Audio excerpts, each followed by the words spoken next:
Hi friends, இப்போ நம்ம சிந்து பைரவி பார்க்க போகிற சிந்து பைரவில நம்ம சிந்து மேடம் இருக்காங்களே, அவங்க அங்கேருந்து பக்கத்துல இருந்து எட்டி பார்த்து ஒட்டு கேட்டுட்டு இருக்காங்களாமா. இது தெரியாமலே நம்ம சிவா கிட்ட அவங்க அம்மா இருந்துட்டு மகா என்ன கேட்குறாங்கன்னா, எனக்கு தெரியும் நீ எதுக்காக சிந்து கிட்ட இவ்வளோ க்ளோஸாக பழகுறேன்னு தெரியும், அவள் வாயாலே உண்மையை வர வைக்க தானே எனக்கு தெரியும், நீ சிந்து ஏற்றுக்க மாட்டேன்னு எனக்கு தெரியும் அப்படின்னு சொல்லிட்டு இவங்களே கேள்வி கேட்டு இவங்களே பற்றி சொல்லிக்கிறாங்களாமா. அட வேண பிடிச்ச வீணா போன கிளவி, ஏன் கிளவி கம்முன்னு இருக்க மாட்டேங்கிற, தாய் கிளவி கம்முன்னு போயிடுங்கிற மாதிரி ரியாக்ஷன் இருக்குது. நம்ம சிவாவுக்கு எதுவுமே பேசாமல் இருக்காங்க.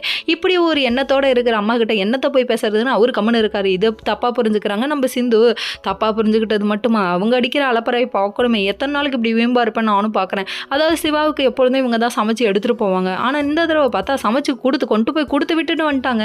என்னடா இது, ஏன் பொண்டாட்டி இப்படி திருந்துட்டாலே அப்படின்னு சொல்லிட்டு ஃபோன் அடிக்கிறாங்க நம்ம சிந்துக்கு. கடைசியில் ஃபோன் அடித்தாலும் எடுக்கவே இல்லைங்க. டாக்டர் ஃபோன் பண்ணி நீ எடுக்கல, கவனிச்சிக்கிறேன் அப்படிங்கிற மாதிரி ஆயிடுச்சு.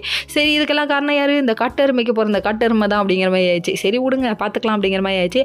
அதுக்கப்புறம் வந்துட்டு இன்னொரு பக்கம் நம்ம ஆறுமுகம் அடிக்கிற அலப்பறையை பார்க்கணுமே. நம்ம பைரவி ஒரு பக்கம் என்னோட காலேஜ் ஃப்ரெண்ட்ஸ் எல்லாம் வராங்க, நான் மீட் பண்ண போகணும் அப்படின்னு சொல்லிட்டு அவங்க அத்தைக்கிட்ட பர்மிஷன் கேட்க, நீ ஆறுமுகத்தோட போனா போ, இல்லைன்னா போக வேணான்னு சொல்லிட்டாங்க. சரிப்பா, கண்டிப்பாக நான் ஆறுமுகத்தோட போகிறேன்னு சொல்லிட்டு கால் பண்ணா, செல்லம் சொல்லு செல்லங்கிறாரு. டே அப்பா, என்னடா செல்லன்னு உன் வாயை வச்சிருவேன் அப்படிங்கிறாங்க.